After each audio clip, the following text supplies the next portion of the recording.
مولانا صاحب ایک اور اعتراض بھی اس پروگرام میں ہوا ہے، اور وہ یہ کہتے ہیں کہ جناب مرزا صاحب نے لکھا ہے کہ قرآن کریم میں قادیان کا نام لکھا ہوا ہے، اور یہ ایک سفید جھوٹ ہے، تو آپ اس اعتراض کا جواب بھی ارشاد فرمائیں۔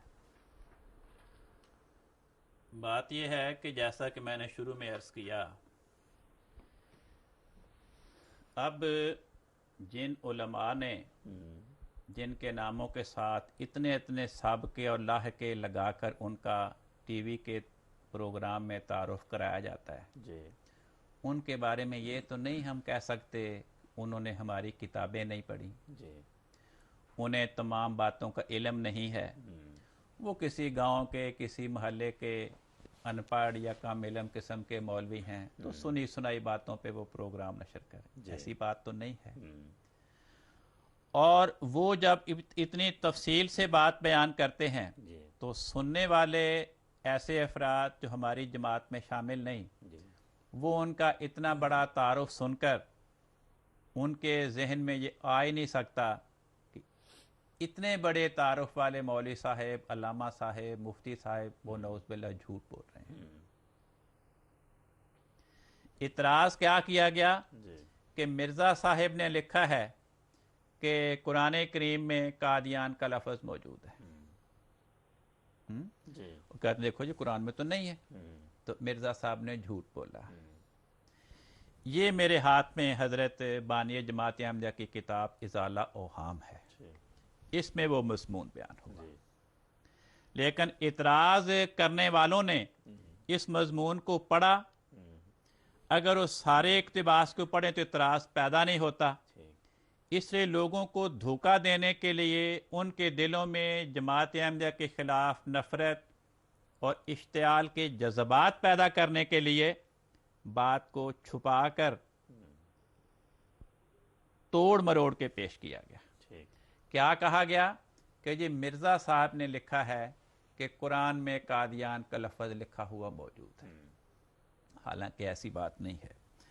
یہ ازالہ اوہام ہے ان کی کتاب، اس میں صفحہ 139 کے حاشیے پر مرزا صاحب فرماتے ہیں کسی کتاب حدیث یا قرآن شریف میں قادیان کا نام لکھا ہوا نہیں پایا جاتا، وہ تو یہ کہہ رہے ہیں۔ صاف لکھا۔ جی مضمون کیا ہے؟ حضرت مرزا صاحب کو الہام ہوا انا انزلناہ قریبا من القادیان وبالحق انزلناہ وبالحق نزل وکان وعد اللہ مفعولا۔ اس کی تشریح بیان ہو رہی ہے، فرماتے ہیں یعنی ہم نے اس کو قادیان کے قریب اتارا ہے اور سچائی کے ساتھ اتارا اور سچائی کے ساتھ اترا، اور ایک دن وعدہ اللہ کا پورا ہونا تھا۔ یہ ترجمہ الہام کا۔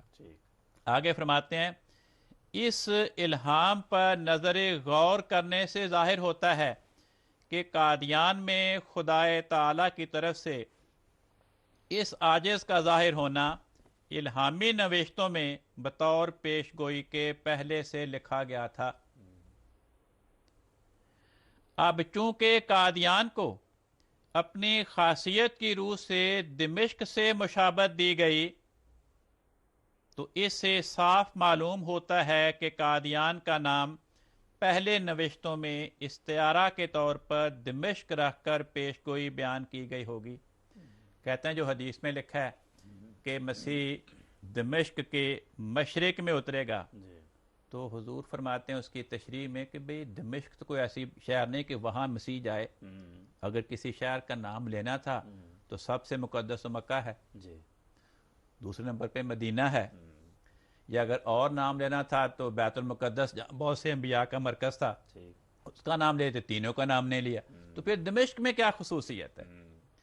تو حضور فرماتے ہیں کہ دمشق سے مراد شام کا دمشق کا شہر نہیں ہے، اس سے مراد یہ ہے کہ جس بستی میں مسیح موعود کا ظہور ہوگا اس بستی کو صفاتی طور پر دمشق سے مشابہت دی گئی ہے، کہ جیسے دمشق میں ایسے ناپاک لوگ رہتے تھے جنہوں نے جو یزید کے پیروکار تھے، دمشق یزید کا پایہ سلطنت، پایہ تخت تھا، जिन्होंने करबला का वाक़या रूनुमा हुआ जिनके नतीजे में।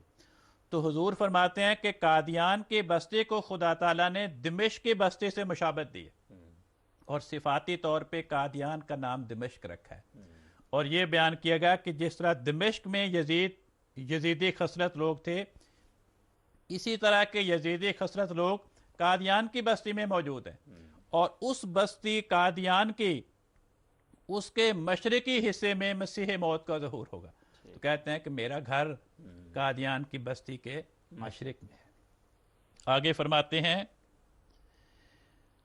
कहते हैं कि ये क्यों मैं कह रहा हूं कि तमसीली तौर पे कादियान का नाम बेशतरक दिमिश्क रखा गया। वजह फरमाते हैं क्योंकि किसी किताब हदीस या कुरान शरीफ में कादियान का नाम लिखा हुआ नहीं पाया जाता। जी।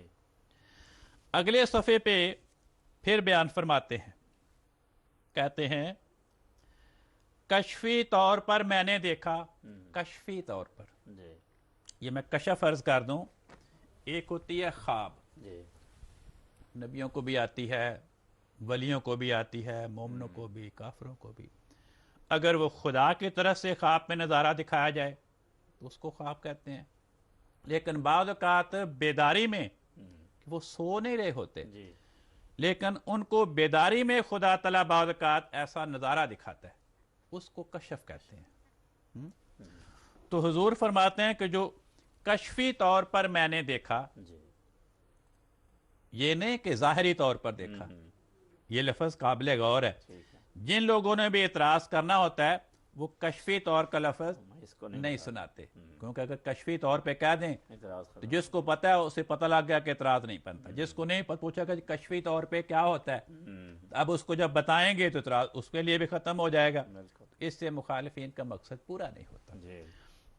तो हुजूर फरमाते हैं कशफी तौर पर मैंने देखा कि मेरे भाई साहिब मरहूम मिर्ज़ा गुलाम कादिर मेरे करीब बैठकर बाआवाज़ बुलंद कुरान शरीफ पढ़ रहे हैं, और पढ़ते पढ़ते उन्होंने इन फ़िक्रात को पढ़ा कि इन्ना अनज़लनाहु करीबम मिनल कादियान। तो मैंने सुनकर बहुत ताज्जुब किया कि क्या कादियान का नाम भी कुरान शरीफ में लिखा हुआ है। तब उन्होंने कहा कि ये देखो लिखा हुआ है। तब मैंने नज़र डालकर जो देखा तो मालूम हुआ कि फिल हकीकत कुरान शरीफ के दाएं सफ़े में शायद करीब निसफ के मौका पर यही इल्हामी इबारत लिखी हुई मौजूद है। तब मैंने अपने दिल में कहा कि हाँ, वाकई तौर पर कादियान का नाम कुरान शरीफ में दर्ज है। और मैंने कहा कि 3 शहरों का नाम एजाज के साथ कुरान शरीफ में दर्ज किया गया है, मक्का और मदीना और कादियान। सिर्फ ये फिक्रा मुखालिफिन अपनी तहरीरों में बयान करते हैं और तकरीरों में सुनाते हैं। जो पहले फरमाया कि ये वाक़या कब देखा, कशफ में, इससे बिल्कुल अगला लफ्ज़ क्या है, दोबारा सुने फिक्रा। 3 शहरों का नाम एजाज के साथ कुरान शरीफ में दर्ज किया गया है, मक्का और मदीना और कादियान।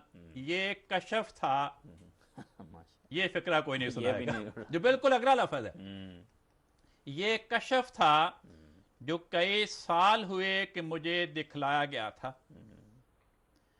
अब देखें, ख्वाब दिखाना, कशफ दिखाना, अगर वो खुदा की तरफ से हो तो बाद औक़ात वो ज़ाहिरी मफ़हूम रखता है, और अगर वो ज़ाहिरी मफ़हूम ना रखता तो उसकी कोई ना कोई ताबीर होती है। कुरान करीम ने अंबिया के और गैर अंबिया के कशफी नज़ारे बयान किए हैं। ये देखें, कुरान करीम, एक सूरत का नाम ही कुरान करीम ने सूरत यूसुफ रखा है, हजरत यूसुफ अलैहिस्सलाम के नाम पर।